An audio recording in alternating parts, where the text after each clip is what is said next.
Jean-Marc. Bonjour Thibaut. Que pensez-vous d'Alain Finkielkraut? Donc Alain Finkielkraut est un grand philosophe, un grand intellectuel pour moi.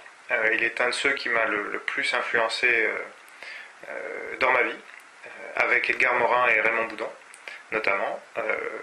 C'est celui auquel j'ai eu accès par les médias, plus que par la lecture, contrairement aux deux précédents. Et donc j'ai eu envie de creuser la question Finkielkraut, qui est complexe, intéressante et très parlante sur notre époque, ai-je trouvé. Et comme il y avait eu une dizaine de livres sur ce cher Bernard-Henri Lévy et aucun sur Alain Finkielkraut, j'ai trouvé ça d'une part presque déshonorant pour l'édition, et puis je me suis attelé à la lecture de son œuvre et j'en ai fait un livre. Quel est selon vous son principal mérite? Le principal mérite d'Alain Finkielkraut, selon moi, c'est de penser et de penser librement, c'est-à-dire par lui-même et en se basant sur les œuvres qui l'ont précédé. Il le dit souvent, c'est vraiment tout à son honneur parce qu'il va chercher dans toutes les pensées et pour se forger la sienne, qui lui est propre et qu'on ne va trouver nulle part ailleurs, c'est-à-dire que c'est impossible de le classer dans une case, de le mettre, de lui coller une étiquette, contrairement à ce qu'ont fait beaucoup de ses détracteurs par le passé. C'est donc le philosophe tel qu'il faut l'entendre, c'est à savoir éclectique, et en plus il est passionné, ce qui rend son discours très télégénique et très intéressant à écouter et à voir. Et sa principale erreur?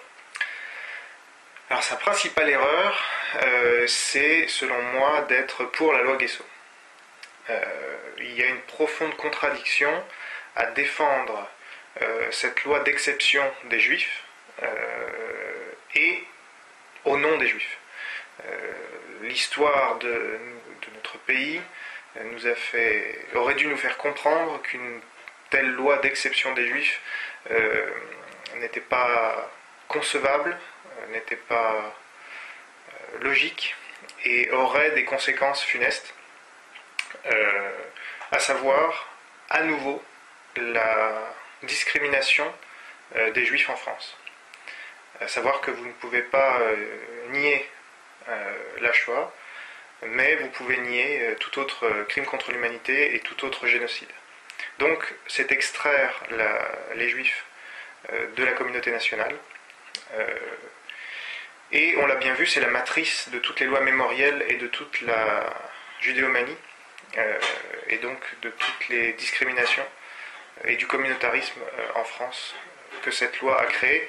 Et donc Alain Finkielkraut, en la soutenant, tout en condamnant par ailleurs les autres lois mémorielles, commet là sa pire erreur selon moi. Et pour conclure, auriez-vous un message à lui faire passer? Oui, j'aimerais débattre avec lui et éventuellement d'autres personnes de son œuvre. Je l'ai déjà rencontré à plusieurs reprises, mais je pense qu'il serait intéressant qu'il fasse le point sur ce que les gens pensent de lui, et à travers un travail que je pense honnête et équilibré, avoir son retour pour repartir sur de nouvelles bases pour ce qui s'annonce comme les 20 dernières années de sa vie intellectuelle, et peut-être plus, en tout cas je lui souhaite. Merci à vous Jean-Marc. Merci Thibaut.